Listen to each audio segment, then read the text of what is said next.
Right ఫైనల్గా ఒక rapid fire ఆడదాం. రాష్ట్ర ముఖ్యమంత్రిపై నీ అభిప్రాయం ఏంటి? ఆయన మేము ముఖ్యమంత్రిగా కూడా చూస్తలేమన్నా.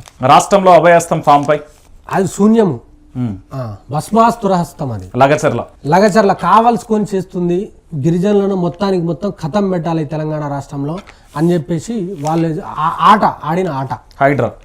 హైడ్రా అనేది ఒక డ్రామా. అది హైడ్రా అనేది డ్రామా. ఎందుకు అని అంటే రియల్ ఎస్టేట్ ని ఖతం పెడితే ఇక్కడున్న రియల్ ఎస్టేట్ మొత్తం అమరావతి వాళ్ళకి సంబంధించిన పెదనాన్న ఉంటాడు కదా, చంద్రబాబు నాయుడు దగ్గరికి వెళ్ళిపోవాలని చెప్పి డ్రామా చేస్తుంది. మూసి అనేది ఒక రకమైన చాలా ఒక కుట్రపూరితమైన అదొక నిర్ణయం. అది అల్లు అర్జున్ డైవర్ట్ పాలిటిక్స్ లో బలైంది అల్లు అర్జున్. ఫోన్ ట్యాంపర్ గుర్తుంది. అది ట్యాంపరింగ్ కాదు, ఏం కాదు.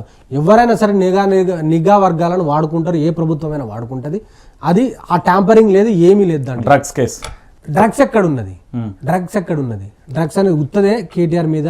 వాళ్ళు ఏదో చేయాలనుకుని చూస్తున్నారు. జన్వాడ ఫామ్ హౌస్ అంటే ఫామ్ హౌస్ కేటీఆర్ గారిదిగే కాదు. అది Janwada farm house first thing వాళ్ళకి సంబంధించిన ఫ్రెండ్. అది ఫార్ములా ఈ రేస్ అనేది కేటీఆర్ గారి మీద ఒక అభాండం వేసారు. దాంట్లో నుంచి వెళ్ళి స్వేచ్ఛగా బయటకు వస్తారు కేటీఆర్ గారు.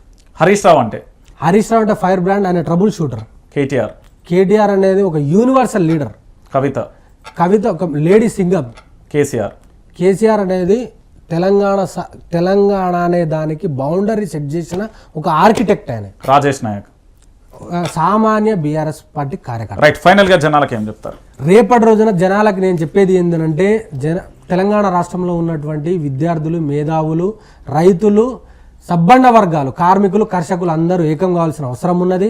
ఈ తెలంగాణ రాష్ట్రంలో ఏర్పడ్డటువంటి కాంగ్రెస్ పార్టీ 6 గ్యారెంటీలు 420 హామీలను మనం ఎప్పటికప్పుడు జాగృతం చేసి ప్రశ్నించాలి. అయ్యి మనకు చేరే వరకు ఈ యొక్క కాంగ్రెస్ పార్టీని మనం జాగృతం చేసి మెడలు వంచే ప్రయత్నం జరుగుతూనే ఉండాలని మేము రిక్వెస్ట్ చేస్తాం. థ్యాంక్ యూ అండి రాజేష్ నాయక్ గారు.